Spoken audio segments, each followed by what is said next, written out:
All right, what's up, peoples? It is Tuesday night, 7 p.m.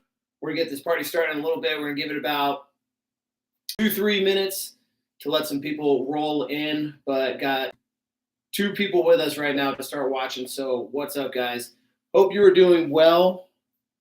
I've got a whole bunch of tabs open on my computer. I'm going to close some of those so we get a little faster stream. I'm not taking up all my bandwidth.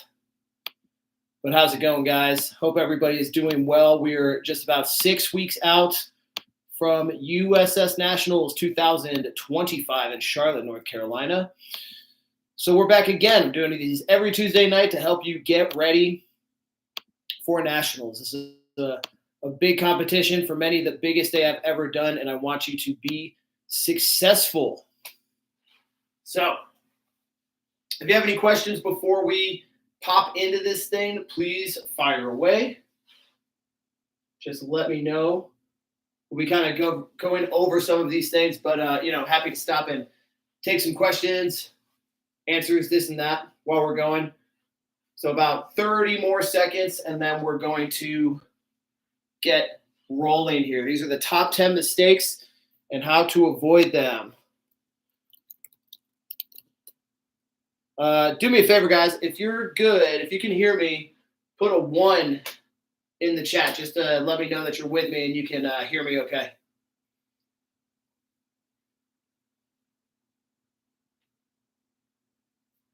Awesome. Thank you so much. I appreciate it. Just always like to make sure that this is good and going for you here. But anyways, all right. So the way that I want to start this off, the reason why I wanted to do this specific topic is last year, if I finished my sandbag medley at Nationals in 7 seconds faster, I would have won Nationals in the lightweight division. Because I bobbled the sandbag, getting to my shoulder, I lost time. I dropped 3 placings, and I missed the podium by half a point.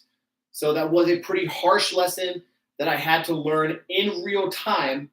Hey, there are no failures. There are just lessons if you look at it the right way. I have not made the same mistakes since, but I really don't want you to be in that same position. So knowing the events that we have coming up, right, we have log press, yoke carry, frame deadlift, frame carry, and also sandbag throws. There are just common things that happen over and over and over again in these events. So I'm going to give you some awareness to exactly what they are, so you know how to avoid them and plan ahead so that you can do your best. A lot of times, big time placings are either won or lost depending on seconds or inches or 1 rep. So let's make sure that you get the best performance.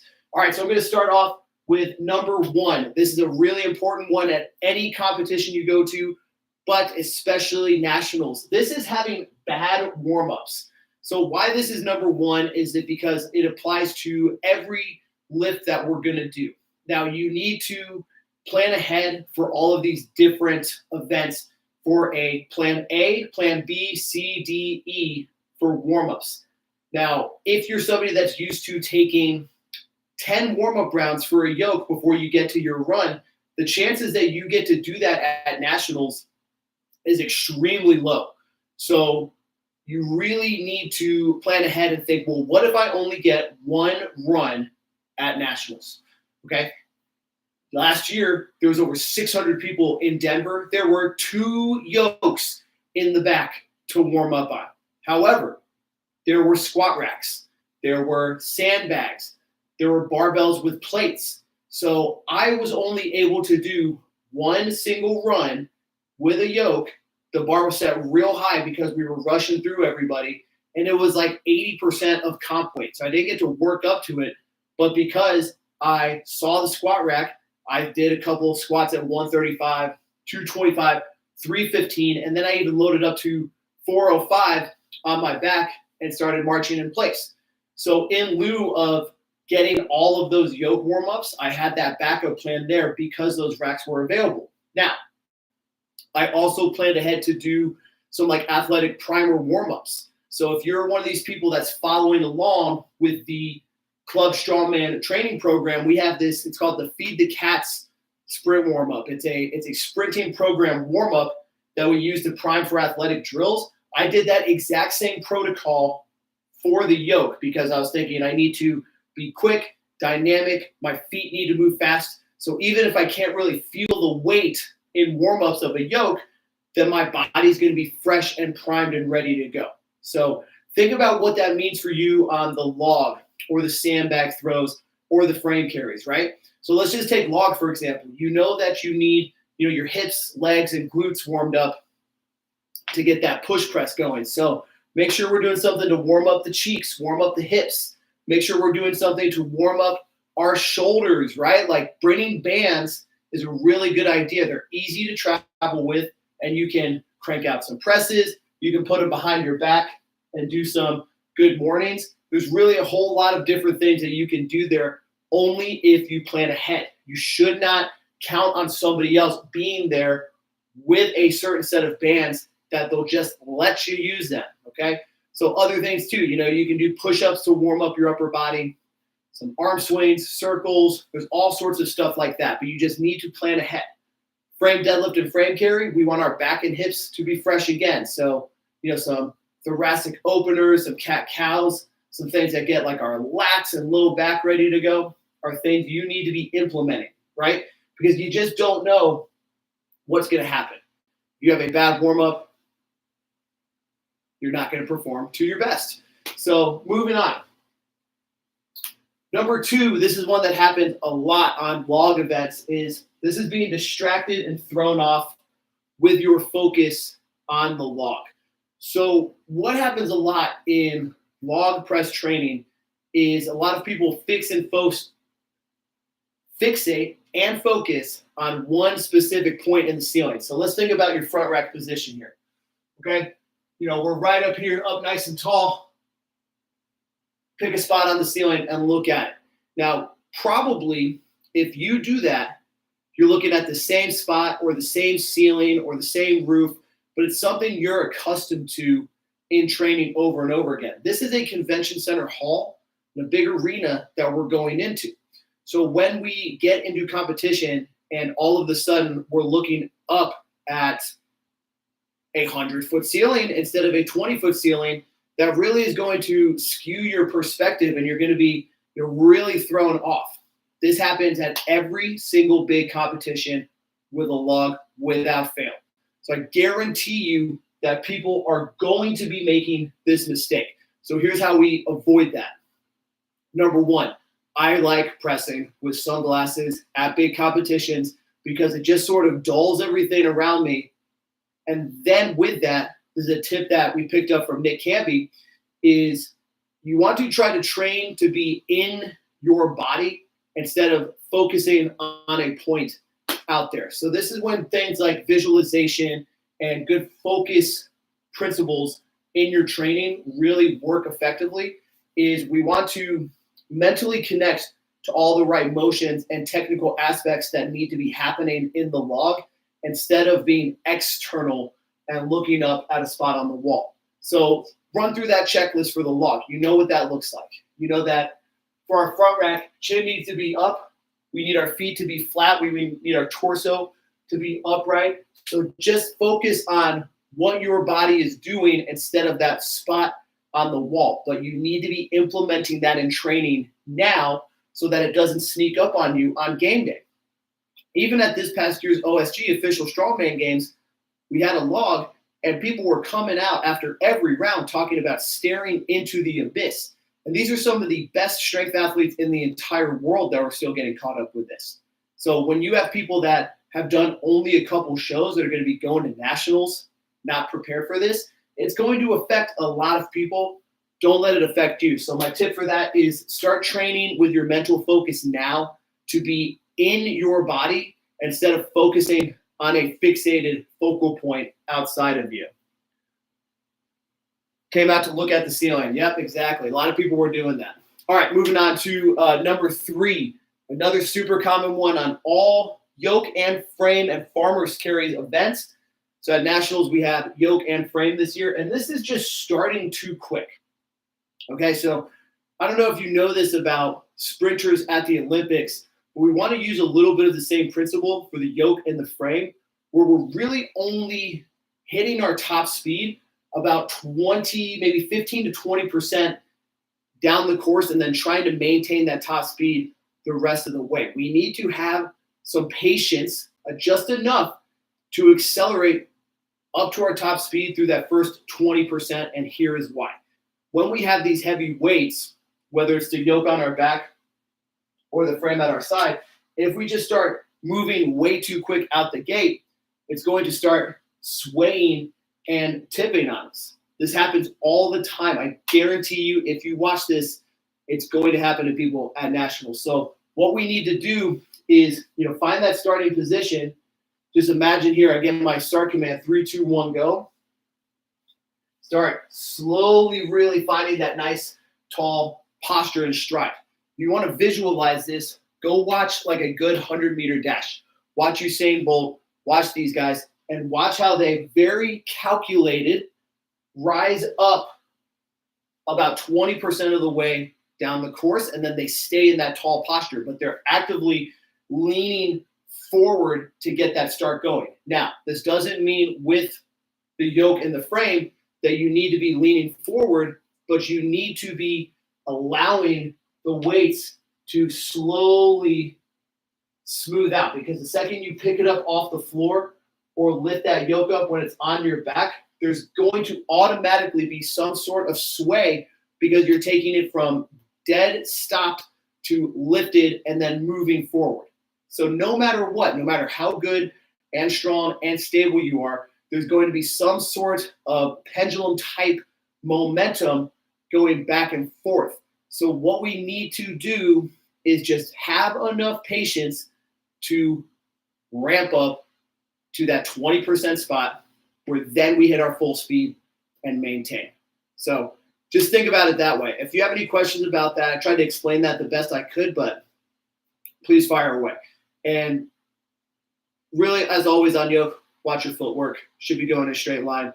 But short, choppy steps right out the gate. One thing that people do a lot too is they take a big step right out. And watch as I do that. If I were to take a big step, my torso's going to come up with me. So will the frame and the yoke. So short, choppy steps out the gate, and find your top speed at about 15 to 20% down the course. Then you maintain. All right. Wow, this one next. I am seeing so many people post their training videos and doing this incorrectly. As soon as I say this and point this out, you're going to notice it too. So this is misalignment on the frame deadlift. All right. Now, when I say misalignment, what I mean specifically by this is where people are setting it down when they do their lift. Okay. So since this is a frame deadlift, it's slightly different technique than your typical barbell deadlift. We want a little bit more of a squat pattern instead of a deadlift hinge pattern. And what people are doing, and again, seeing it over and over and over again, is they get a good lockout and then they drop in a different way to how they picked it up. So it gets out of position. It gets misaligned. So even if you're only 1% or 2% out of position, that's just so much energy wasted on every single rep and every pound that you have to move. So you really need to be making sure that when you pick up this frame and when you lower it, that you're dropping back in that exact same spot. So as I do this here, pretending that I'm holding this frame, my hands are staying in that right spot that I need them to be. I'm seeing this line that's going through my middle fingers and the center of my feet. Not the same for everybody. Some taller people may want closer to the balls of their feet, but that's a different case. Wherever it is, you need to be making sure that you see where that line is, you know where your position is supposed to be, and you are just staying in this tight little groove, up, down, returning it to the same place. Now, one technique that you need to do to avoid that is actually lower under control just a little bit, okay? So we want speed. We don't want to lower like down like this, but if you just free fall, if you're off even a little bit, that weight's going to bounce on you and it could shift to the right, shift to the left, shift forward or shift back, but it's going to be out of position So you're going to have to fight so much more for every rep. Now, this event, this deadlift, there's going to be a ton of reps on this event. The winners of some of these, since it's a 75-second event, might be getting 30 or 35. I kid you not. But think about how much harder 10 reps would be if everyone was 2% out of position, right? Like that may take away so much. And when we're talking about these little mistakes and how, victory is sometimes won by inches or seconds or a rep or two, all these little details matter a whole lot. So make sure you're putting this frame up and down in the right position. Now that transitions, no pun intended, right, into number 5, which is bad transitions on a frame carry. So this is a down and back with the frame, okay? So we're going to pick this thing up, front end of the handles cross the line, then you're going to turn your body, and then pick back up and take it back down. You should already be practicing this in your training. So you should be practicing this in your training. I'll say it again. When it is time for competition and there's a lot going on, it can be easy to slip into distractions or let the competition jitters or nerves get the best of you. Now, the past 2 weeks, we did some tips and seminars on how to not let competition nerves and anxiety get to you. So if that's a struggle for you or a weak point, just check out my channel, check out my previous lives. We did 2 full sections on those. That would really be helpful. And how to build your confidence is all worked into that. But when you are focused, you're going to be able to turn your body, pick it right back up with your hands in the right position so you're not misaligned, and then carry right on. But as we talked about with number 3 for starting too quick, since there are basically 2 starts on this, you need to make sure that you have all the fundamentals down for that transition when you set it down, pick it back up again, and then take it back to your starting position. Some people will execute this perfectly on the way down, and then something will happen where they slide it too far, or they rush and they have bad foot positioning, or their hands are a little off, and then they have to repick. It just happens because people get caught up in the moment and they don't take the time, or they don't have the right preparation or focus to be in that right position and get their technique right. So this is something really you just have to be doing in your training now. You should be doing multiple rounds of resets and picks where you're practicing that quick turn, where your feet have to be in the right position. So with just that repetitive routine nature that we're building with the practice of our training, this shouldn't be a problem. Combine that with confidence and defeating some of those competition nerves and anxiety, and you'll be just fine on this. All right, number 6. As always, we're looking for the combination of how we can go at top speed for everything without rushing our technique. But one very big thing that happens on sandbag throws is that people really rush these, especially on a miss. Now, even though these are lighter bags, what's happening when we throw them is we're really putting all force and power into this. And every time we do an explosive movement, even if it's throwing a 20-pound sandbag, it really zaps a lot of energy from our nervous system. And we need time.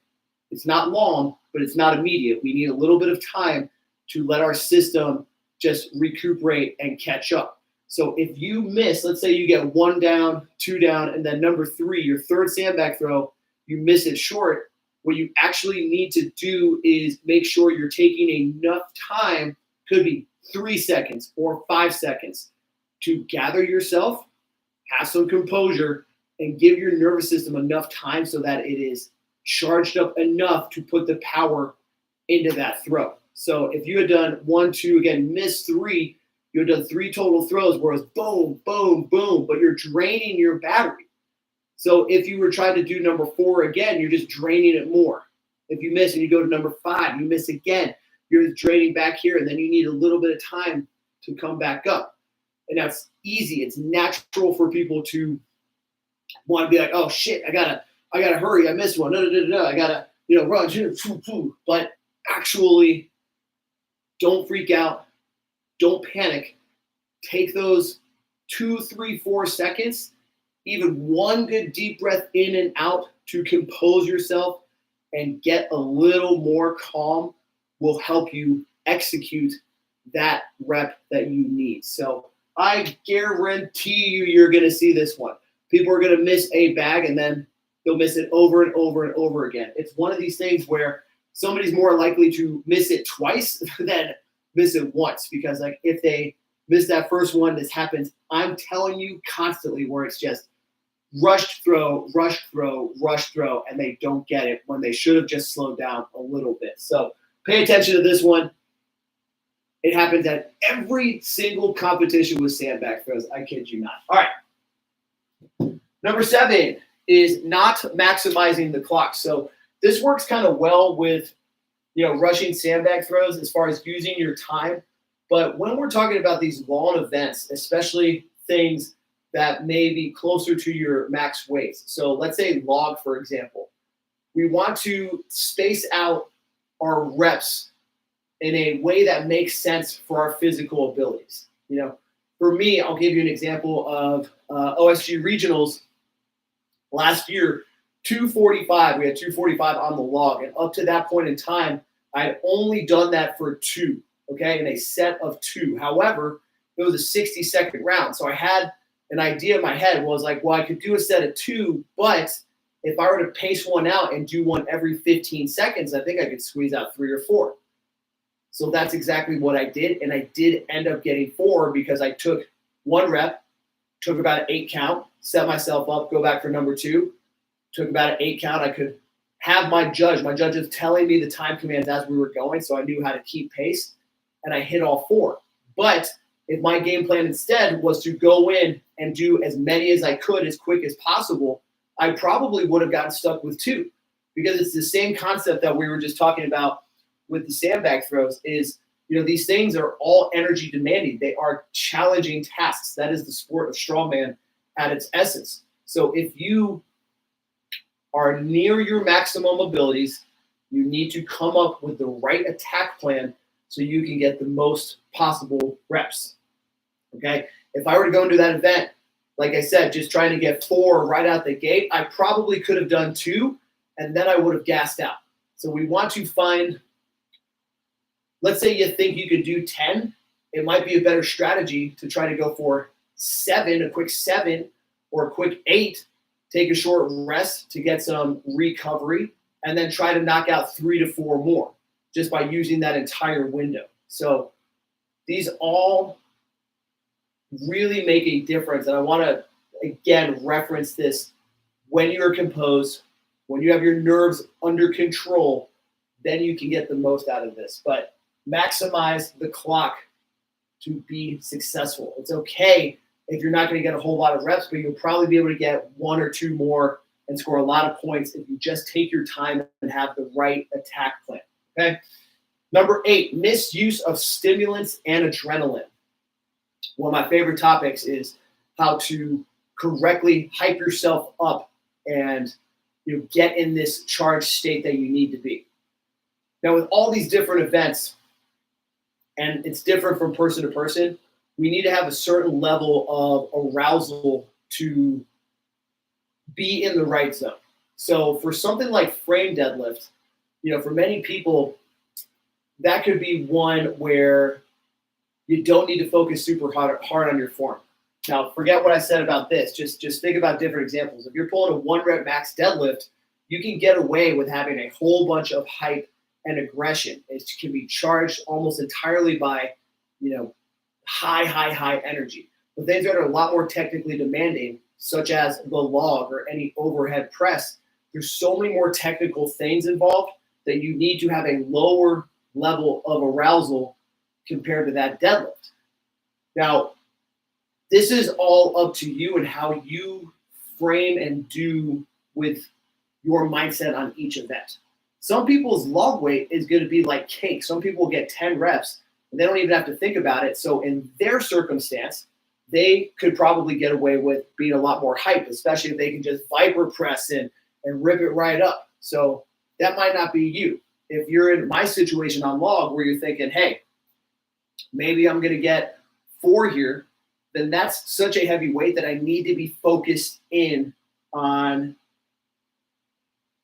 the technical aspects and executing every rep very successfully. If I just go into this full of rage with all my smelling salts and I'm super hyped up on caffeine, then I'm going to do poorly. So when you're thinking about how to charge yourself up, think about not only how to hype up for each individual event, but how you're going to use caffeine in the days leading up. Because chances are that, you're going to use some sort of caffeine or boost at competition. But if you're somebody that is using it all the time, like you're drinking multiple energy drinks or Reigns every single day, then you're not going to get a good carryover of caffeine that day. But if you take 3 days off, even 2 days off of caffeine, and then you have a good dose, you're going to get the performance enhancing effects of it. All right. So just make sure you're using all this stuff correctly. Stimulants and throwing events. Yeah, good question. So again, it's the question is just stimulants and throwing events. So it's up to the individual, the balance of how good are you with this event and how much do you need to focus on the technique.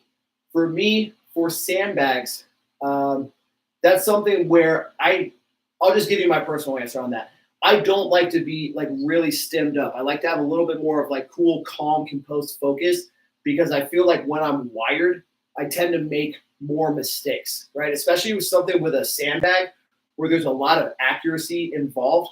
I want to have enough focus to make sure that my follow through is in the right place. So here, there, if I'm really wiry and jittery and I release it like a half second early, that changes the whole situation. That changes the whole throw and I'm going to miss it. So I personally like to have a little bit lower hype and adrenaline for throwing events. But I like to compare this to a deadlift because a deadlift is something I think everybody can get away with having a very high level of arousal. If you're strapped into the bar or you just got a good grip, you can grip and rip the shit out of that thing and be all the way up at a 15 out of 10.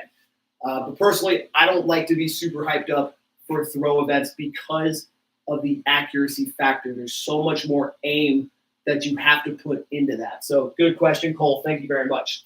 All right. Also, number 9, bad fueling and hydration.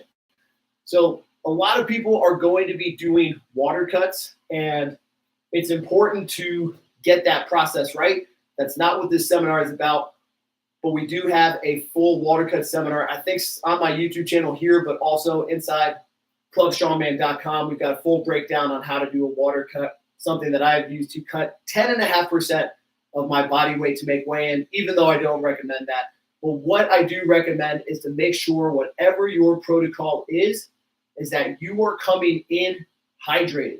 Hydration is not a day of situation. It is a days before situation. Now, the one thing I'll say about water cuts is if you are doing them, you should be doing everything you can to, one, get an IV and fueling up the right way. That comes with its own set of circumstances. But if you don't have to weigh in, just don't be sloppy. Get your electrolytes in. Have plenty of carbs. Same thing with hydration and fuel. When we're doing these events, we get our energy from our glycogen stores, and we have to build those over the couple days in advance, or at least the day in advance if we're water cutting. So that day before competition should be pretty carbohydrate heavy so that we are getting our liver and our muscles full of the fuel that it uses to produce power and strength. This is not just something you wake up that day and eat a bunch of carbs. But there's more to it than that. You should have some level of protein and fats in the evening and also in the morning of your competition, the evening before the morning of, because you need triglycerides in fats to just keep your body functioning at its highest level. Protein is going to help you sleep. There's also lots of good things in the right foods if you're eating eggs, steak, that will help you be strong, such as iron, B vitamins, choline, to help your brain think and process. But when it's time to get ready for competition, you need carbs that are easy to digest. every year at the biggest competitions, even at OSG. I talk about this all the time. This past year at OSG, I saw one of my competitors eating concession stand food the day after the day of weigh-ins, after they weighed in. And I knew that guy was cooked. I knew he was screwed. So that's a terrible decision. And guess what? It came true. The guy had the runs all day and he underperformed horribly. So make sure you are eating easy to digest carbohydrates. I know what works for me. You should know what works for you. For me, tons and tons of white rice, chicken broth mixed in just for digestion and easy digestibility. A lot of honey for simple sugars. I like oranges and orange juice. I like coconut water. That's what does the trick for me. So you should know what does it for you. This is not the time to, be having a lot of protein and fats just for that dinner meal and for your breakfast on competition day, just for the good health purposes of it. But when it's time to eat for competition, carbs on carbs on carbs. Okay, so get it done. All right, and very important, once again, stuff that agrees with your stomach. It is not the time to try the spicy Thai joint down the street. It is the time to perform. So that's that. Oh, I froze maybe a little bit here. Oh no. All right, we're back. Okay, froze out for a second. Okay, last one, and this is so important. These are all important. All right, by the way, after this, if you have any other questions, I'll be happy to field some. So if you have anything else you would like to go back over or just go further into, please fire away. But this is having a poor environment, area, and your surroundings. All right, this one is so critical, man. And what I mean by your poor environment, area, and surroundings is, when you're set up for competition day, you want to make sure that you are at ease in a comfortable position and that you are around things and people that are going to be conducive to your success. You may have a friend in the strongman world who you like a whole lot, but they're a negative bitch when it comes time to compete. And they're talking about like how poorly they feel, how injured they are, or this or that. Those people can respectfully get the hell away from me. So I'm not setting up next to them, even if I really like them as a person. We don't want any of this crap to feed into our negativity. This is the day when we come in and we believe in ourselves to the fullest because we have worked so hard to show up as a great strength athlete. We're not going to let anything invade our successful day. So it's more than that, right? With your environment, what sort of signals are around you? What are you putting in? Do you need to be listening to positive music that is putting you in a mindset of focus and success, right? A lot of people listen to gangster rap or, crappy pop music that's sending you the wrong signals, even if it may feel like it's hyping you up. Are there things in those words that are subconsciously getting you to think about the wrong things? And could you, on the flip side, put in positive inputs that get you thinking about the right stuff? I like to watch action movies the whole week leading up to a competition. My favorites, the ones I've watched time and time again, because it gets me thinking about hard work, overcoming adversity, believing in myself, knowing that I can do it despite whatever odds are stacked against me. When you think about all the inputs that are coming into your life, you can control a whole lot of those. So do you want to be around negative people? Do you want to be like catching the news or something that's made to get you outraged and thinking like crap? Like, no, of course not. You want stuff that's going to put a positive spin on your life and your performance. So you have to make those choices. Now, when you're actually physically in the competition arena, if you can, scout this out in advance, but you want to make sure that you have everything ready at your disposal or just set up the way you want it to the best of your abilities. So if you need to go to Walmart and buy yourself a $10 camping chair because there might not be chairs for you, that might be your best bet. You don't want to be stuck sitting on the floor all day if that's what may be the situation. When I went to Nationals last year, I had, a cheap camping chair and a cheap cooler that cost me $20. So I could sit and have all my foods ready to go with me all day long. Very simple, very easy. I was taken care of. I had a comfortable seat. Good to go. Nothing to worry about. But this was my literal environment and area that I could control and be at. I also put myself next to an outlet. So if I wanted to charge my phone or my headphones, whatever, then I was right there, ready to go, right? Or charge my massage gun, That's that. So these are my top 10 mistakes that people are going to make. So I want to just run through these one more time real quick. I'm going to invite you again. If you have any questions, please follow through. But mistakes that people will make is they will warm up terribly. They'll get distracted and focused, thrown off by where they're placing their attention on log. That happens on everything, but it's going to happen the most on log.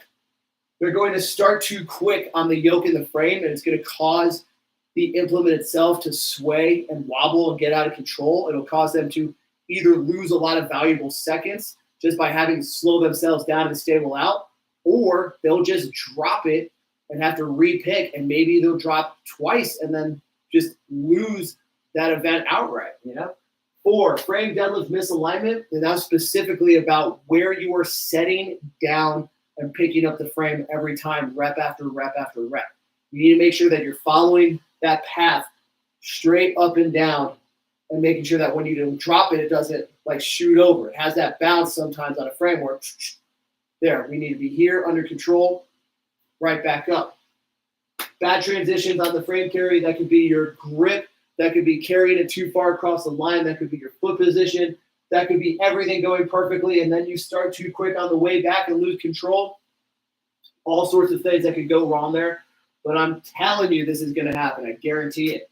As will rushing those throws for the sandbags. Somebody's going to miss one, and then they're going to miss it over and over and over and over again. Don't do that. Take a second. Calm yourself down. Don't panic. Deep breath in and out. Find your focus and get after that throw. Not maximizing the clock. People that might be capable of 4 reps on an event are going to come out the gate and just try and start repping out immediately, and they're not going to reach their potential. I'll even tell you this, at OSG this past year on the deadlifts, I should have done that. I should have used this strategy. I did not. Oops. I thought I was capable of 5. I came out and I got 3, and I narrowly missed the 4th. But had I maybe done 2 at a time, I could have maybe gotten 5 or 6. So, hey, man, people make these mistakes at every single level, myself included. A lot of these things are stuff that I have had to learn from the hard way personally. Number 8, misuse of stimulants and adrenaline. So the one thing I didn't really say is, like, I would just make a plan based on the order of the events on how you want to use your energy drinks, use your coffee, use your supplements, and have that plan ahead of time, right? So I don't remember what we have first, but if it was me personally, I'm going to save some of my stimulant and adrenaline hype up until after the log. If the log press is first, I need to have a lot of my focus on that one. So I may have like a teeny tiny amount of pre-workout or something, or I might not have any at all. I might have something that's a little more mild, just like a shot of espresso, just to get me a little awake, a little energized, but not anywhere near overstimulated, so I can keep going and really focus in on the log technique. So just think about how you would want to plan for about 1, 2, 3, 4, 5.